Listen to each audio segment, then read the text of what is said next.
nous arrivons au terme de ce petit moment de concertation, consultation. Je vais peut-être demander à Charles Super, qui est l'un des talents de la rédaction de LFM, qu'on écoute très très bien dans la région, 99.9 pour Yverdon-les-Bains, 103.3 si vous êtes sur l'autoroute, ça va mieux quand on descend sur le bassin lémanique. Alors Charles, quel est le sentiment sur la base d'un petit coup d'oreille à certaines tables? Bon, c'est surtout des réponses par rapport à la première question que j'ai entendue. Qu'est-ce qui vous a le plus interpellé ce matin? Ça se résume en deux mots, plutôt un prénom et un nom, Xavier Comtesse, qui a apparemment pas mal bouleversé les gens présents dans cette salle. Bon, par rapport au processus, en fait, j'ai entendu plusieurs choses. Il faudrait être plus réactif, mieux préparer le terrain. En même temps, d'autres personnes disent qu'il faut aller pas à pas. Ça va un peu dans toutes les pistes. Il y a eu un coup de gueule vis-à-vis des procédures qu'il faudrait alléger, changer les lois, revoir tout le processus pour faciliter les constructions. Ce qui a été aussi soulevé, c'est le contraste entre tous les intervenants. Et puis un dernier coup de gueule par rapport aux politiciens, qui doivent arrêter de faire de la politique politicienne et puis se concentrer sur l'action. Merci. Alors, un petit sondage à 2-3 tables. On va aller au fond de la salle parce que, comme ils se cachent, c'est le moment de les mettre un petit peu en avant. Alors, Philippe Windberg, qui est le nouveau président de la direction générale de la Raiffeisen d'Yverdon-les-Bains. La première question, quelle est la tendance à cette table? La tendance était de dire qu'il était difficile de prévoir l'avenir, comme M. Comtesse l'a dit, et que pour nos politiciens, forcément ça l'est d'autant plus, et que qu'est-ce que j'avais noté, la rapidité des changements des besoins de la population est aussi difficile à prévoir, que ce soit les mètres carrés ou les besoins techniques, technologiques, de déplacement, professionnels et autres. Et la deuxième question, est-ce qu'on n'ose pas y répondre? Est-ce que c'est une bonne question à poser dans cette région aujourd'hui? On restera avec une question. Vous voyez la prudence du banquier suisse, elle est légendaire et elle est confirmée. À cette table ici, peut-être Monsieur Segessenman, pour ce qui est de la première question. Alors c'est les modes de construction que le représentant de la maison Losinger nous a présentés. Donc la construction intelligente. Et puis pour la deuxième question, je rejoins le banquier parce que pour l'instant il y a plus de demandes que d'offres. Merci. On parle beaucoup d'énergie, d'économie d'énergie, et on a le bonheur d'avoir Jean-Pierre Bittard de Roman d'énergie, qui lui s'occupe beaucoup d'énergie, mais beaucoup d'économie, de promotion des énergies renouvelables. Alors, la première question? Alors, la première question, il y a deux choses qui nous ont interpellés. La première chose qui nous a interpellés, c'est les signes de déflation. Et puis la deuxième chose qui nous a interpellés, donc ça c'est plutôt économique, puis la deuxième chose, c'est la probable nécessité d'accélération des processus d'autorisation de construire par des conditions cadres facilitées et plus souples, tout en faisant qu'on restreigne probablement les droits de recours. Merci. Et à la deuxième question? Joker. Vous voyez, on a un petit peu peur, alors on aimerait... Alors, encore un petit sondage, parce que d'abord, il n'a pas l'habitude d'être sondé, alors comme il pique, il faut qu'on puisse le piquer une fois. Philippe, comment j'ai rien à dire? Je n'ai même pas écouté la question. Alors, on remet pour Philippe la régie, s'il vous plaît, la première question. Monsieur Xavier Comtesse, je vais dire. Et puis, non, j'y pense rien de la deuxième. Ça me fait pas peur, c'est pas dans l'immobilier. Ça me fait pas peur, je suis pas dans l'immobilier, dit-il. Xavier Comtesse, pourquoi? Parce que c'est un provocateur, comme le caricaturiste? Ouais, j'ai trouvé ses propos provocants. Ouais. Merci. Voilà pour le petit exercice. Merci en tout cas d'avoir joué le jeu. C'est aussi un petit tour de chauffe parce qu'on va vous encourager, après avoir entendu dans un premier temps les intervenants, à la fois donner leur opinion, débattre entre eux. On donnera la parole à la salle. Il y a des hôtesses qui sont au niveau des portes. Vous levez la main, vous attendez qu'elles viennent vous remettre le micro et vous pourrez les interpeller. Alors, pour cette table ronde, nous avons les orateurs de ce matin et nous ont rejoint Anne-Marie Castella, qui est la directrice, fondatrice également de la régie immobilière Castella à Yverdon-les-Bains, à l'avenue Aldimont, que les gens qui sont dans l'immobilier du Nord-Vaudois connaissent bien, puisqu'elle est passée par d'autres enseignes, si j'ose dire, auparavant. Donc elle a une longue expérience de cette région. C'est aussi une compatriote, hein. On est de Galice tous les deux, je vous le dis comme ça. Il faut faire un petit peu de nombrilisme de temps en temps. Et puis, je remercie beaucoup Olivier Feller, qui est donc le deuxième depuis la droite, directeur de la Chambre vaudoise immobilière, secrétaire général de la Fédération romande immobilière, également député au Grand Conseil vaudois. Olivier a accepté ce matin de relayer M. Préladroux, qui, comme je vous l'ai communiqué, a eu un petit problème d'ordre personnel. Et c'est bien volontiers que Olivier a accepté de venir prendre le relais. C'est un domaine qu'il connaît bien, donc je pense que ça ne nécessitait pas beaucoup de préparation. Moi, j'aimerais interpeller immédiatement monsieur le conseiller d'État Jean-Claude Mermoux. Certes, Xavier Comtesse est un provocateur, mais dans ce qu'il dit, il y a quand même un certain nombre de vérités. Il dit ça ne sert à rien de prévoir, sauf un domaine, celui qui ferait en sorte qu'en quelques mois, on pourrait délivrer un permis de construire. Or, aujourd'hui, on est dans des procédures extrêmement lourdes. Vous avez parlé tout à l'heure de simplification. Mais est-ce que vous arrivez à vous entendre avec Xavier Comtesse sur ce point-là? Oui, plus que probablement. Je l'ai dit tout à l'heure, je pense que sur le constat qu'on doit préparer notre territoire, j'ai essayé de le démontrer, ça c'est impératif et ça demande du temps. Hein. La planification macro, elle demande du temps, elle demande de peser les intérêts, elle demande de peser les difficultés, par exemple, de transport. Et quand on dit transport, c'est les impacts sur la protection de l'environnement. On est chaque fois en bataille avec des associations de protection de l'environnement par rapport à l'impact sur, évidemment, le CO2 et la protection de l'air, puisqu'on est dans des territoires, en tout cas sur l'agglomération lausannoise, mais Yverdon va probablement, notamment dans son centre, pas échapper à la difficulté d'avoir trop de polluants atmosphériques. Donc ça, on doit le faire en avance et ça prend du temps. Mais après, une fois qu'on a planifié, une fois qu'on s'est bien mis d'accord, il faut absolument accélérer la procédure de permis de construire elle-même. Alors, simplifier les lois, bien sûr, ça, je suis parfaitement d'accord avec ça. Mais vous savez, depuis le temps que je fais ce métier, je vois bien que quand on parle de simplification des lois, dans les campagnes électorales, ça marche à tous les coups, pour tout le monde, ou à peu près, peut-être un peu plus à droite qu'à gauche, mais enfin, tout le monde parle de simplification de loi. Mais quand on a un projet de loi, il est rare que le Parlement nous enlève 10 articles. La plupart du temps, il en a rajouté un ou deux, mais je ne fais non plus pas un procès au Parlement. On a une société très aisée qui, évidemment, a aussi une qualité de vie énorme. Elle n'entend pas la brader et puis voilà, elle va freiner. Je pense néanmoins que dans le perfectionnisme dont on fait preuve, tant d'ailleurs dans les administrations cantonales qu'au canton, ça se soigne quand même. Hein. Il faut arriver à avoir des enjeux cantonaux. C'est ce que je dis très franchement à nos collaboratrices et collaborateurs qui sont bons. Je leur dis, mais attention, il y a des détails qui finalement ne doivent concerner que l'autorité de proximité. Nous, on a des enjeux cantonaux, on y veille. Le reste, ça nous intéresse un peu moins. Et puis, comme vous le savez, le juridisme, il est en plein développement. Hein.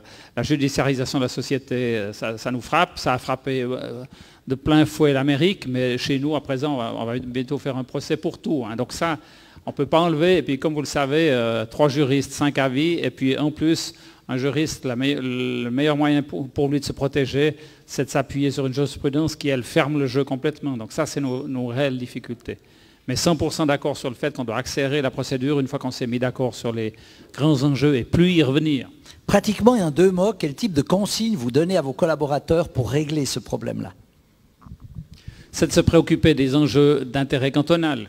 C'est d'ailleurs pour cela que, par exemple, dans la procédure de permis de construire, on n'intervient quasiment plus, je parle du service de développement territorial, on intervient au stade de la planification, ça ne va pas toujours tout seul, on a aussi une marge d'amélioration, mais au stade du permis de construire, là, c'est plutôt les services régulateurs qui interviennent. Alors évidemment, il y a le nombre de places de parc, par exemple, il y a les monuments historiques, il y a la problématique de la protection de l'air, et je pense que là, si le travail était bien fait en amont, on ne devrait plus revenir en aval, pour autant qu'on respecte les enjeux. Et puis après, il faut essayer d'aller plus vite, plus vite, plus vite. Il y a vraiment des fois où le dossier est d'une telle minime importance qu'il ne faut pas s'y attarder. Xavier Comtesse, tout à l'heure, vous nous avez appris que Le nombre d'emplois était à la baisse à Genève, l'immigration aussi. Mais ailleurs, ça peut être différent. Et il peut même y avoir une nouvelle forme ou un retour d'une certaine immigration. Anne-Marie Castella, parlez-nous de votre expérience récente. Alors effectivement, moi je suis dans l'immobilier depuis les années 90, ce qui fait que j'ai passé par des étapes relativement difficiles dans ce métier, mais c'est la meilleure expérience, c'est quand on est dans des situations difficiles où on doit trouver quand même une certaine, des solutions aux problèmes. Ce que je constate par rapport à ce que M. Comtesse a dit, c'est que l'immigration, effectivement, a une incidence. Si on regarde dans les années 96, où on avait de nouveau pas mal de vacances, en tout cas dans la région, il se fait que les immigrés sont repartis pour certains dans leur pays, ce qui fait que ça a lâché aussi pas mal d'appartements en location. Et puis ensuite, il y a eu de la construction. Et puis aujourd'hui, il s'avère... Voilà, j'ai fait exploser le... Non, non, c'est juste un micro qui a chuté. Rien de grave. Voilà. Continuez, continuez. Je ne sais pas si on m'entend, c'est bon. Aujourd'hui, il s'avère que nous, on constate de nouveau des immigrés des pays du nôtre, l'Espagne et le Portugal qui reviennent, qui sont actuellement logés dans des appartements de la famille ou des amis et qui cherchent des appartements à loyer modéré, chose que même dans notre région, on a de moins en moins. Et voilà, c'est réel. Autrement dit...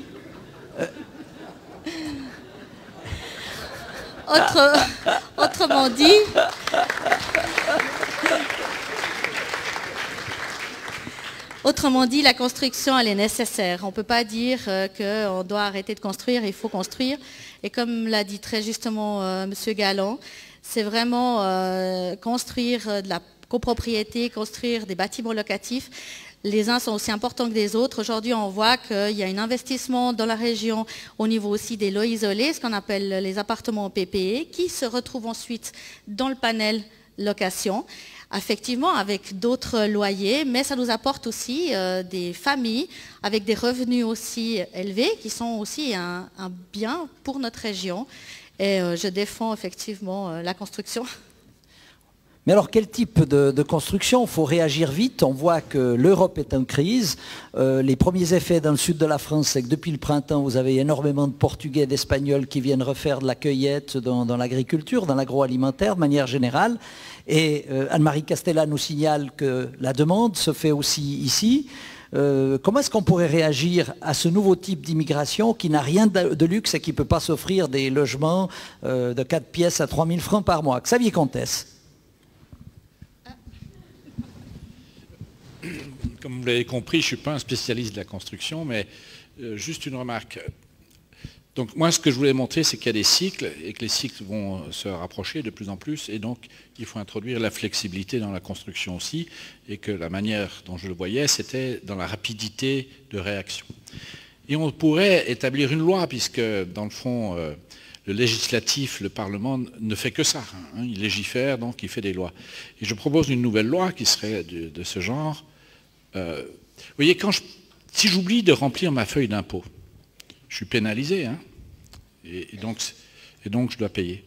On pourrait inverser le truc. Si le fonctionnaire oublie dans un certain délai de remplir la démarche, il serait pénalisé dans la mesure où on va tout droit. Il est incorrigible. Il aurait du genre 3 mois. Après 3 mois, il n'a rien dit. C'est positif.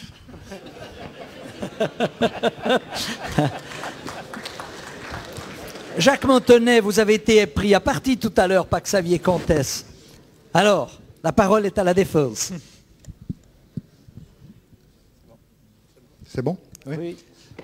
Oh, la défense, c'est facile. Dans le sens que, d'abord, première remarque, quand on fait de la prospective, l'attitude la plus facile, c'est de dire que l'avenir, c'est comme aujourd'hui, qu'il n'y a rien qui change, ça rassure tout le monde et ça ne pose pas trop de soucis. Mais c'est certainement irréaliste et dans ce sens-là, c'est absolument indispensable d'avoir des variantes exploratoires, d'imaginer toute une série de variantes et dans ce sens-là, les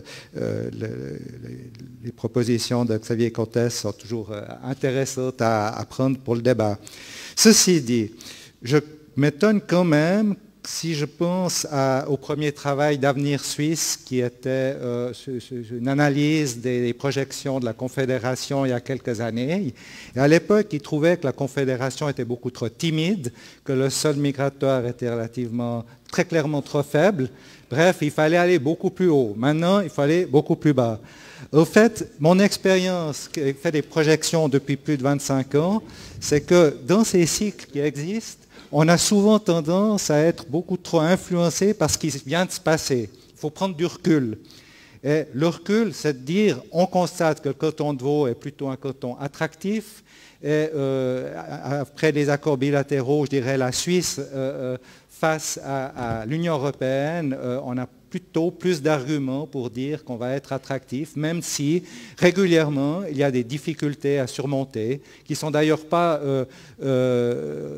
si on pense au problème du niveau du franc suisse, toutes les entreprises ne sont pas concernées de la même façon, et même si un certain nombre d'entreprises avaient des difficultés, rencontraient des difficultés et probablement avec un impact à la baisse sur l'immigration, on constate, tout calcul fait,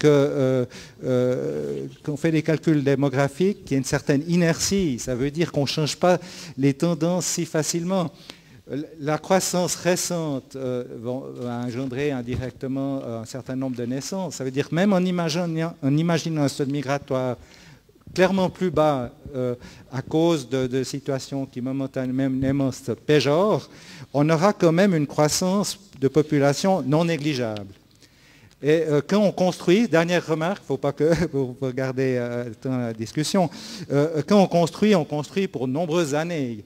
Donc il faut bien imaginer l'avenir sur une situation un peu moyenne. On ne va pas pouvoir démolir et reconstruire au fur et à mesure des aléas de l'économie.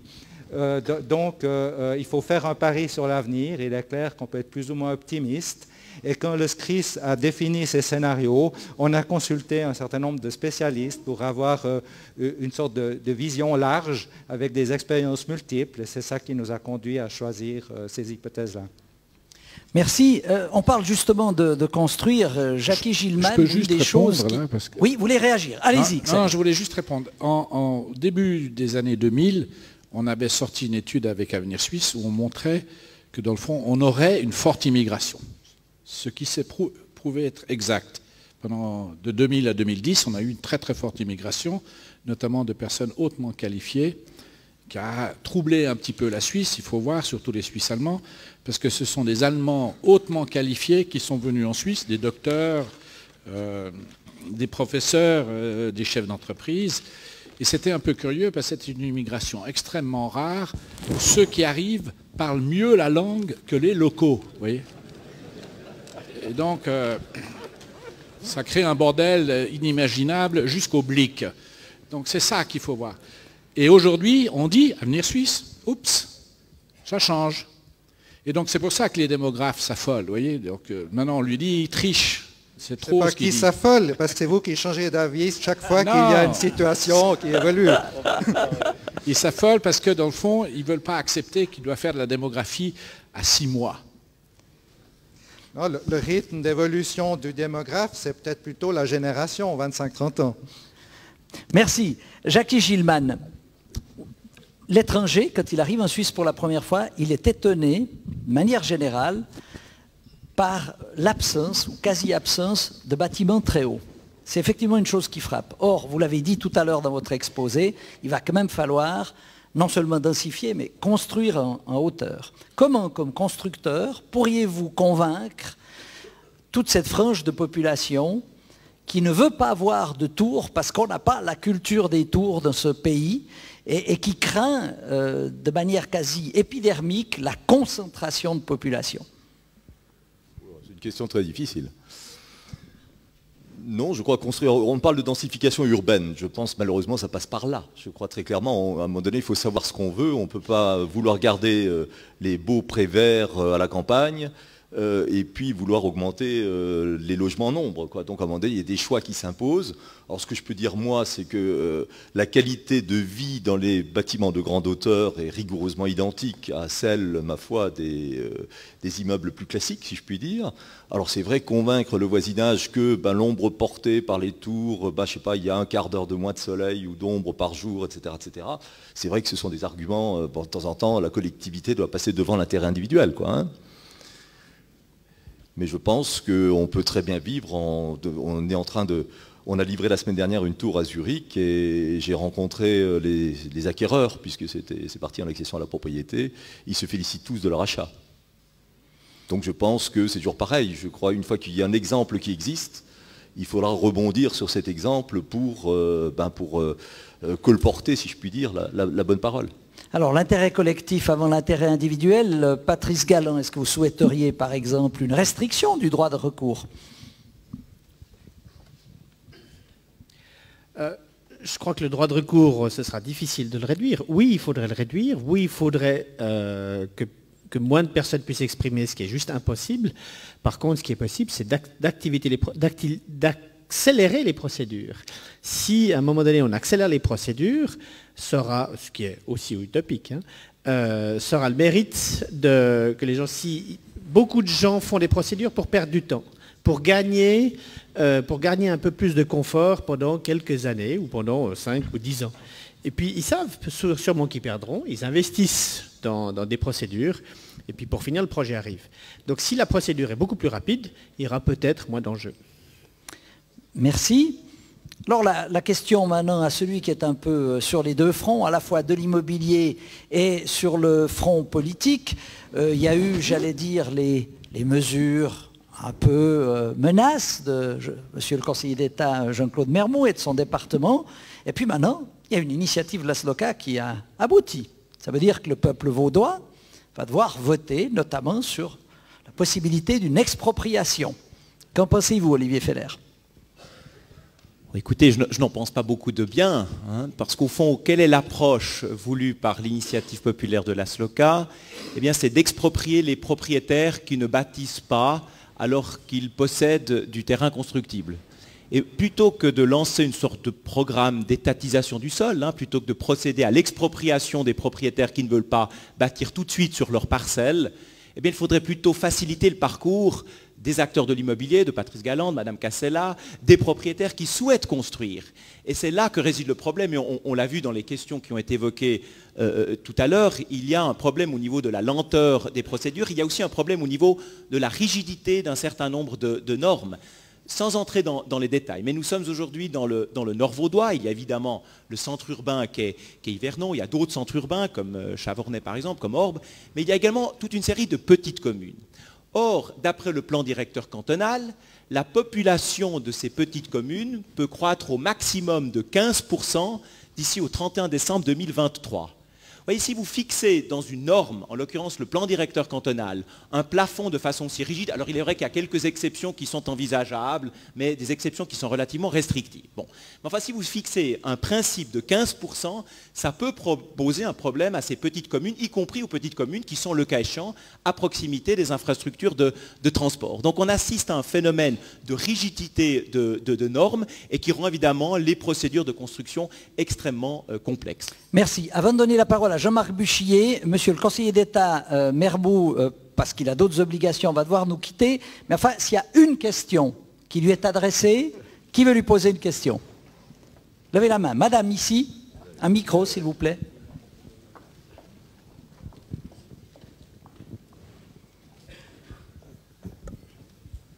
Monsieur Mermoux, bonjour.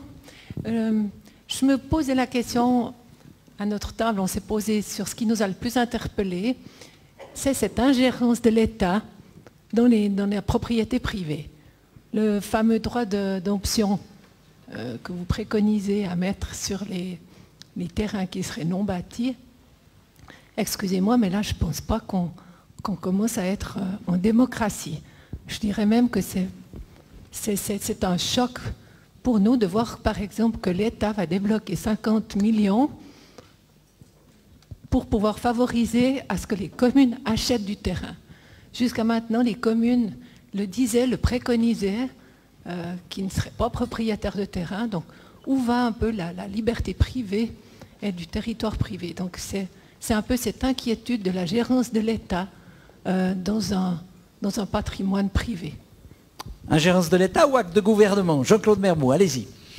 Très volontiers, merci madame de cette unique question. Je suis un peu navré de vous quitter, mais je dois aller effectivement en Suisse alémanique pour parler du sucre, dans une autre problématique de production alimentaire qui est évidemment un peu sous le coup de la différence des monnaies également. Mais pour rester sur ce thème-là, vous dire que bien sûr, il y a ingérence sur la propriété privée. Hein. Il faut dire que le droit de l'aménagement du territoire, le droit de la construction, il se heurte typiquement à la propriété privée. S'il n'y avait pas de LAT fédéral, s'il n'y avait pas de LATC cantonal, je pense qu'on aurait bâti ce territoire n'importe comment, il y a bien longtemps d'ailleurs, que le peuple nous l'aurait signifié vertement. Comme vous le savez, il y a par exemple une initiative, non pas de la SLOCA, mais une initiative des milieux environnementaux pour la protection du paysage. Elle sera votée par le peuple suisse. Je pense que si les autorités, notamment cantonales, ne fixent pas très clairement quelles sont les limites à la construction ou à la non-construction, eh bien cette initiative, elle sera acceptée par le peuple suisse. Et puis on aura un moratoire total sur toute construction dans ce pays. Alors bon, ben voilà, le débat, il va se faire, pas de problème.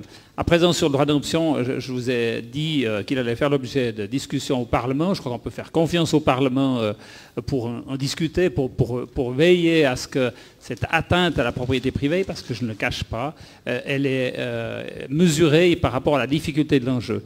Et raisonnablement, si vous avez des territoires importants qui ne sont pas construits alors qu'ils sont à côté d'un transport public, eh bien cette question-là mérite d'être tranchée par le législateur. Et moi, je pense qu'il ne pourra pas simplement compter sur le bon vouloir du propriétaire quand on a par exemple un arrêt dans M2 qui a coûté quand même 700 millions de francs et qu'à l'arrêt du M2, il pourrait y avoir une parcelle thésaurisée. Il y a un moment où on doit se dire qu'est-ce qu'on fait? Et on ne peut pas simplement dire « Oh, on respecte la propriété privée ». Moi, je suis un propriétaire privé. Hein. Mais là, vous ne pouvez pas répondre à cette question comme ça. C'est votre choix de le faire. Mais en tout cas, moi, je ne peux pas partager ce choix-là. Donc, c'est ça qui nous intéresse dans le droit d'option. Mais encore une fois, je l'ai dit, il s'exercera par une révision de la planification. Soit ça concerne un quartier, soit ça concerne l'ensemble de la commune. Et non pas au coup par coup sur une seule parcelle privée, comme peut-être que notre communication de la première fois avait pu le laisser entendre. Voilà, pour le reste, navré de vous quitter, mais je vous souhaite une très très bonne réflexion. Merci. Merci beaucoup, monsieur le conseiller d'État. Merci d'avoir consacré ce temps qui est très précieux. On sait que l'agenda est chargé. Un petit livre pour les moments de détente et puis un bon entraînement. Il faut bien s'aérer avec un tout petit peu de sucre et un carré de chocolat. Voilà, merci. Jean-Marc Buchy, on a pu resserrer les rangs. Après, on continue avec le débat. Alors, on va vous donner la parole maintenant parce que je pense que vous avez des questions. Alors, qui veut la prendre? Et je vous prie de vous annoncer. Oui. J'aimerais juste apporter, non pas un complément, mais un commentaire régional. Parce que cette région, c'est pas Genève, c'est pas Zurich. On a parlé des grandes villes, on a parlé des constructions en hauteur. Il y a quand même une caractéristique qui a pas été relevée ce matin dans la discussion.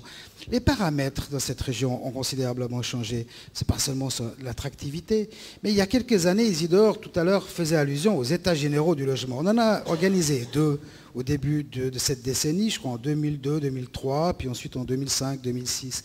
On a organisé aussi, entre ces différents états généraux, des accueils, des visites, des sollicitations d'investisseurs. Pourquoi, mesdames et messieurs? Parce que jusqu'à il y a quelques années à peine, il fallait intéresser les investisseurs à des projets dans cette région. Aujourd'hui, les investisseurs, on les a. On a les projets, on a les investisseurs. Et on est tout à coup confronté à des problèmes pour démarrer ou accélérer les projets. Mais pendant de longues années, cette région, elle est passée bien loin des préoccupations des investisseurs qui s'intéressaient bien davantage à d'autres régions mieux loties de ce pays. Et dans une région comme la nôtre, c'est un paramètre. Alors quand on me dit qu'on n'est pas réactif ou que les communes ne sont pas réactifs, moi je trouve qu'on a été très réactif et qu'on a même anticipé, parce que ce besoin, on l'exprime depuis un certain nombre d'années. Les communes de cette région expriment depuis plusieurs années ce besoin, et elles ont depuis plusieurs années l'habitude d'aller chercher ces partenariats, parce que dans certaines communes, mais dans toute la région de manière générale, ce partenariat, il n'est pas venu naturellement. Aujourd'hui, on s'en félicite, mais il a fallu le construire. Voilà ce que je Merci de ce complément. Alors, qui veut prendre la parole? Qui veut interpeller l'un ou l'autre de... Oui? Alors, ici à droite. Attendez, vous avez le micro. Très bien. Oui, j'ai le micro. Je ne sais pas s'il marche. Pas grave. Pour vous faire partager finalement un certain nombre de réflexions... Il s'agit de Nicolas Daïda. Voilà. Un certain nombre de réflexions quand même collectives qui ont été faites autour de cette table. La première, c'est qu'il nous est apparu beaucoup plus aisé de provoquer que de gouverner, voire de prévoir. La seconde, et c'est ce qui nous a frappé le plus, c'est qu'il y a un grand absent des discussions de la part de tous les orateurs, qui prend quand même une large part de la décision quand on parle de développement économique, c'est celui de la qualité de vie. On s'est souvenu aussi que Jean-Pascal Delamura nous disait: il faut mettre l'économie au service de l'homme et pas l'inverse. On constate aujourd'hui un certain nombre d'effets collatéraux de notre développement.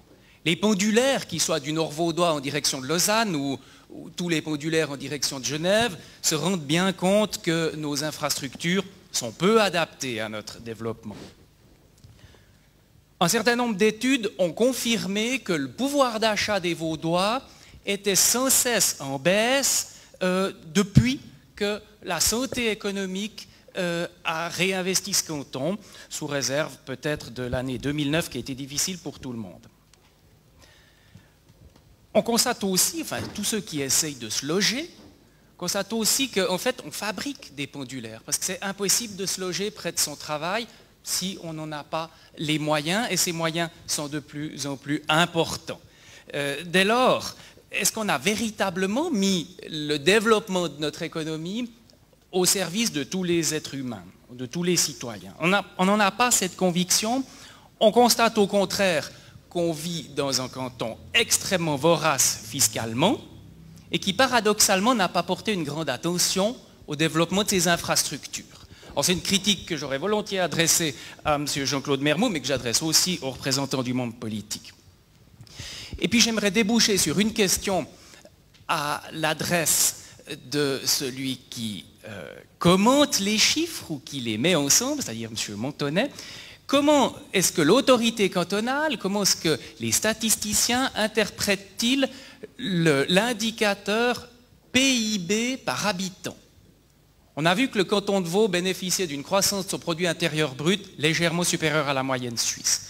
Or, si on rapporte ce ratio par habitant, par tête, on constate que depuis les années 2000, le canton de Vaud est à la traîne, systématiquement 15% au-delà ou au-deçà de la moyenne suisse.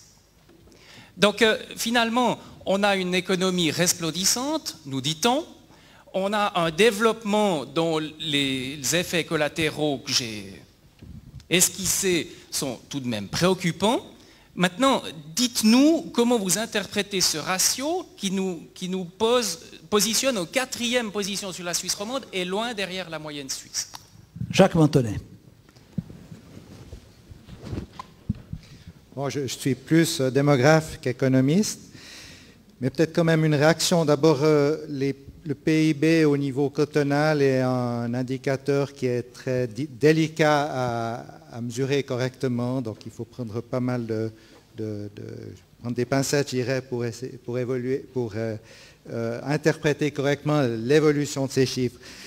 Ceci dit, moi je nuancerais le propos en disant plus que le niveau du PIB, ce qui est aussi peut-être important, c'est la structure de l'économie, la composition par branche. Et je pense que le canton de Vaud est quand même un canton qui a une diversité très intéressante et qui le rendra probablement plus solide, en quelque sorte, devant certaines difficultés. contrairement peut-être à d'autres cantons qui sont plus concentrés sur moins de branches. Donc, oui, moi il me semble qu'il y a tout autant d'arguments d'être optimiste par rapport à la structure de l'économie vaudoise comparée à d'autres cantons. Et d'ailleurs, si on regarde une carte de la Suisse, avec les croissances en termes que ce soit d'emploi et de population, ce qui frappe, c'est quand même la Suisse romande, près du croissant lémanique qui se développe très fortement, et la région zurichoise, et entre la région de Berne qui se développe très lentement en comparaison. Et je pense que oui, il faut aussi voir la partie pleine du verre et pas seulement le complément. Quelqu'un veut-il compléter? Alors, si ce n'est pas le cas, une autre question? Ici?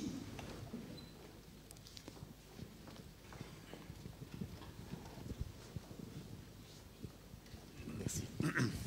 Jean-François Berson. Alors effectivement, moi j'ai un certain nombre de préoccupations par rapport, par exemple, aux recommandations fédérales. Comme vous le savez, la Confédération demande aux cantons, aux communes, de pouvoir protéger les terres cultivables.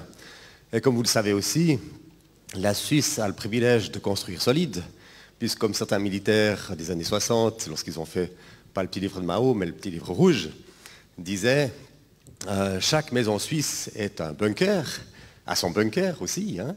Donc on pourrait très bien concevoir d'augmenter chaque maison d'un étage, sans avoir besoin de vraiment renforcer la structure de certaines maisons.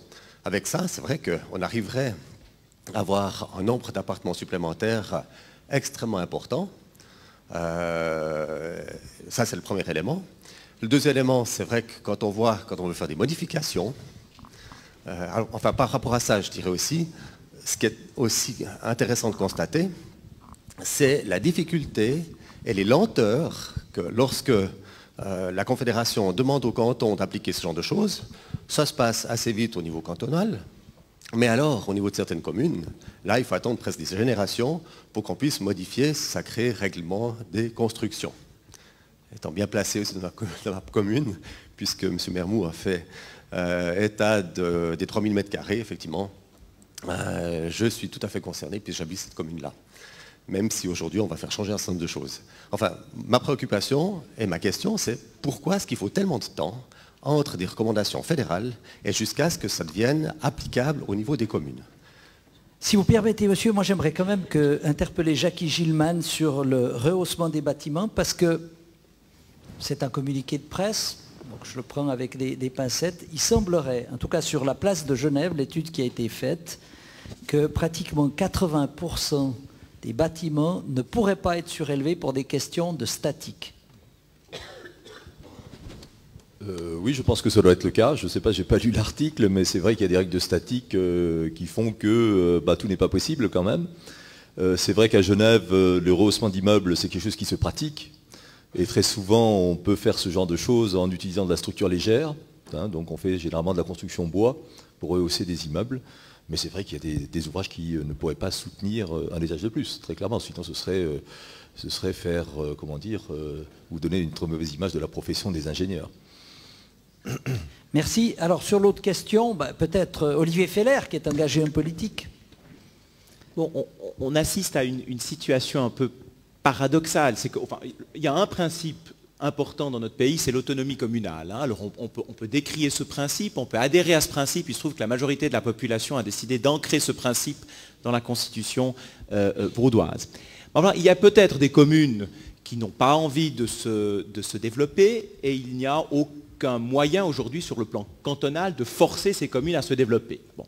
Puis parallèlement à ces communes-là, eh bien, il y a des entités locales, il y a des communes qui souhaiteraient se développer, y compris des communes qui sont à proximité des infrastructures de transport, qui souhaiteraient construire du logement et d'ailleurs répondre à l'ensemble des besoins, du logement propriété par étage, du logement locatif, du logement coopératif d'habitation. Et ces communes se retrouvent bloquées compte tenu des rigidités qui découlent des normes cantonales. Donc on assiste vraiment à une situation complexe. Les communes qui ne veulent pas se développer ne peuvent pas être forcées, et les communes qui souhaiteraient se développer sont souvent bloquées par les normes qui régissent notre canton. Et là, on assiste véritablement à une situation de blocage.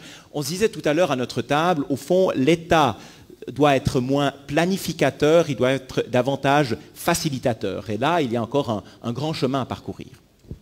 Enfin, Jean-Claude Berbou nous a fait quelques promesses. Quelqu'un veut prendre la parole par rapport à cette question? Alors, si ce n'est pas le cas, une autre question de la salle. Alors ici.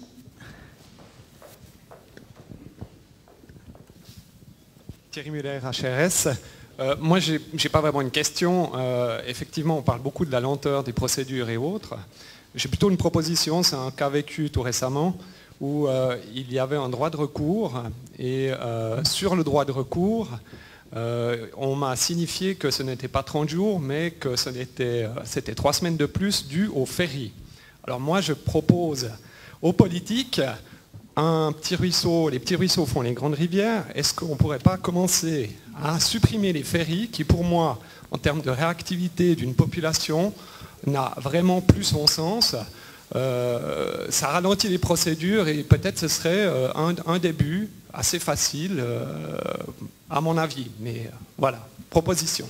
Alors, Olivier Feller, les ferries, ce sont ces périodes, notamment en matière judiciaire, pendant lesquelles rien ne peut se faire. Pour les débiteurs, notamment, c'est des périodes de repos. Olivier Feller. Ouais.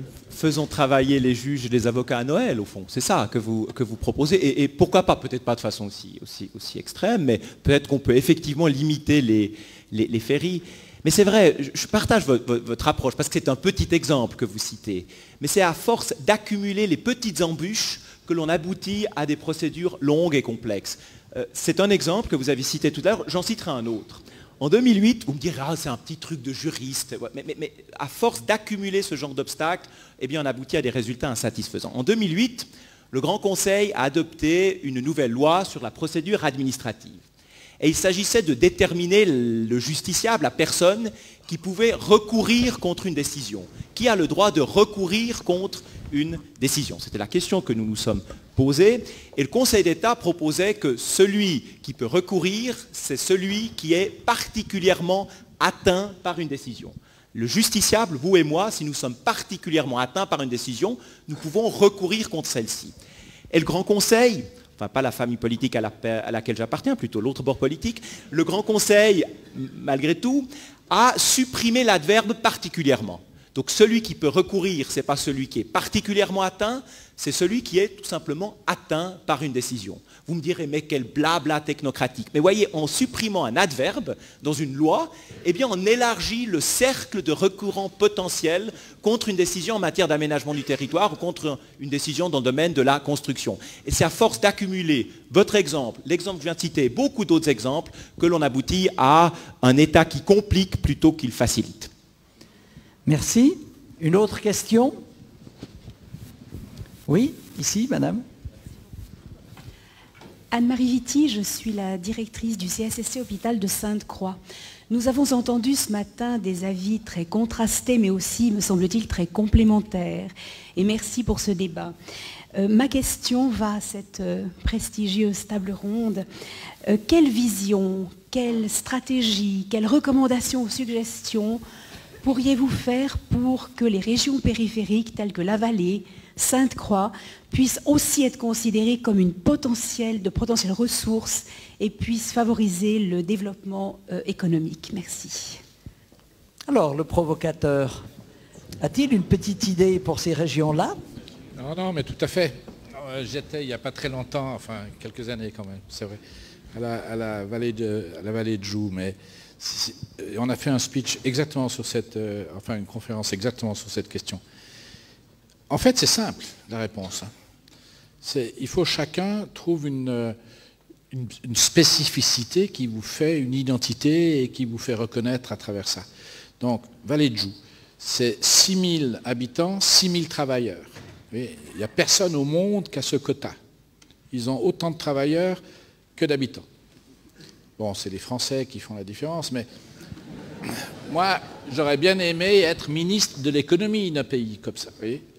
Et donc, en discutant, on est arrivé à une conclusion hallucinante. Vallée de Joux, vous avez du high-tech, hein, donc il y a une salle blanche avec des sociétés high-tech incroyables, et puis en même temps c'est Heidi. Donc vous avez un slogan, Heidi High-Tech. Oui. Et à partir de là, vous avez une identité extrêmement forte. C'est le plus bel endroit pour construire une entreprise high-tech. Bon, après on a eu des problèmes parce que les femmes s'emmerdent là-haut. Bon. Donc il faut trouver des solutions, vous voyez. La culture, le cinéma... Moi, je sens une syndic qui boue. Mais, vous voyez, le cheminement, il est assez simple, en fait. Sainte-Croix, je veux dire, franchement. Sainte-Croix, c'est quand même là que vous avez le premier... moi, je dis toujours le premier ordinateur. En fait, c'est un robot, enfin, pas du tout, on n'appelle pas ça un robot, mais qui écrit. Et donc, vous voyez, il y a une espèce d'historique là autour. Cet historique qui se raconte. Le monde moderne dans lequel on est entré, c'est un monde du narratif. Alors bien sûr, il y a un narratif sur quelque chose de réel. Il ne faut pas faire comme Zurich s'appelait unique, vous voyez, parce que c'est un peu dur quand même, parce que du coup tous les autres ne sont pas uniques. Vous voyez. Mais il y a un narratif à donner. Et le narratif donne une force à la fois pour les habitants, les entreprises, etc., mais crée de l'attirance. L'homme qui a fait le meilleur narratif ces 10 dernières années en Romandie, c'est dommage que vous ne l'ayez pas invité, mais enfin, il est peut-être occupé, c'est quand même Patrick Ebicher. Patrick Ebicher a fait un narratif qui a abouti à une école qui s'est étendue, etc. Et donc, c'est ça qu'il faut voir. Il faut faire du récit. Un récit construit sur de la réalité qui permet de transformer cette réalité. Et c'est la base, c'est la base. Et donc, arrêtez comment je voulais dire ça? Oui, les politiciens, ils parlent des conditions cadres, mais qu'est-ce que ça veut dire, conditions cadres? C'est un récit qu'on doit raconter. Et une fois que le récit est sur la table, votre région se développe autour de ce récit. Voilà ma solution. Mais je viens vous préparer le récit, si vous voulez, hein, à Sainte-Croix. Et pour la Vallée de Joux, le directeur de l'Office du tourisme est là, il y aura des droits d'auteur à négocier pour le slogan. Jean-Marc Buchillier. Oui, bon, à propos de récit, je voudrais quand même rappeler... qu'une partie, en tout cas, vient d'être, ou quelques chapitres, en tout cas, viennent d'être écrits. On vient d'inaugurer à Sainte-Croix un incubateur et un technopôle. Et on a installé à Sainte-Croix un institut universitaire. Pour une ville de 4500 habitants, il y a probablement peu de régions en Europe qui peuvent se targuer d'accueillir un technopôle, un incubateur et un institut universitaire qui a une vocation nationale. Je parle du Swiss Welding Institute, spécialisé au niveau national sur la microsoudure et sur la soudure. Je crois que c'est une partie du récit, comme vous le dites. Hein, M. Comtesse, ça s'inscrit de la continuité, de la tradition industrielle, particulièrement mécanique, de Sainte-Croix et de l'Arc jurassien dans son ensemble. Alors je ne dis pas que c'est la seule réponse qu'il faut donner à madame. Il y en a d'autres, naturellement, et en particulier le maintien de la population. Mais ça, c'est une partie ou un chapitre du récit en question. Merci. Oui, Patrice Galland. Donc là, il faut que les propriétaires rebondissent. Et puis à ce moment-là, dès le moment où il y a un pôle qui se développe, il faut que le logement suive. Parce que sinon, ça va se déplacer. C'est un tout. L'entreprise doit être d'abord, on doit attirer des entreprises étrangères ou extrangères à la région. Et puis derrière viendront les logements sans aucun problème. Non, mais j'insiste, en fait, il faut comprendre que c'est un vieux débat hein, qu'on avait depuis Voltaire et Rousseau. Est-ce que c'est la raison qui domine ou c'est l'émotion? Bon. Et on est tout le temps en train de tourner là autour. En Suisse, comme on a peur des émotions, on la met toujours de côté. Hein, quand quelqu'un est émotionnel, il est quasiment fou, quoi. Moi, je me rappelle une discussion, mais heureusement l'UDC est parti, là, mais une discussion avec Blocher. Et dans la discussion, j'avais aussi fait un de ces speeches comme ça, et j'avais dû utiliser, je crois, 20 ou 30 fois le mot vision. Alors il dit, Monsieur Comtesse, si vous avez des visions, il faut aller chez le psychiatre.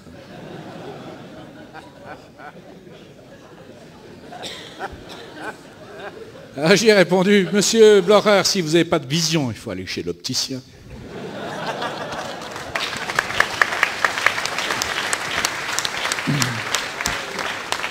Merci, on arrive au terme du temps qui nous est imparti. Encore une question. Ici, Monsieur Auberson, encore. Oui, excusez-moi de reprendre la parole. Mais c'est vrai qu'on parle aujourd'hui de réactivité, d'accélérer la promotion de bâtiments. Qui aujourd'hui peut dire qu'il a conçu un projet sans avoir eu d'opposition? Pratiquement systématiquement dans ce pays, chaque fois que vous essayez de proposer un bâtiment ou une rénovation, vous avez des oppositions. Et qu'est-ce qui se passe en plus? C'est que ça traîne pendant des mois, parce que souvent les autorités, pour des questions politiques, alors que votre projet est tout à fait conforme au règlement des constructions, ne peut pas prendre position pour lever ces oppositions. Et ça, c'est une catastrophe. C'est une catastrophe. Il faudrait absolument qu'on prenne conscience de cela et puis qu'on change un peu notre mode de compréhension et notre d'action. Ça, c'est la première des choses. Deuxième chose aussi, si on veut encourager dans le canton de Vaud la construction, il faudrait peut-être que nos autorités font comme les pays les cantons avoisinants, suppriment le droit plutôt les impôts de succession qui sont quand même relativement onéreux et qui nous encouragent plutôt à construire sur nos cantons voisins. Merci. Merci pour ces remarques. Une toute dernière question. Vous êtes satisfait? Eh bien, je vais vous demander d'abord de poser les affaires qui sont sur la table sur vos chaises, de manière à faciliter la mise en place de la table pour le repas, et puis de gagner le foyer pour l'apéro, et bien entendu d'applaudir tous nos orateurs et participants à la table ronde. Merci.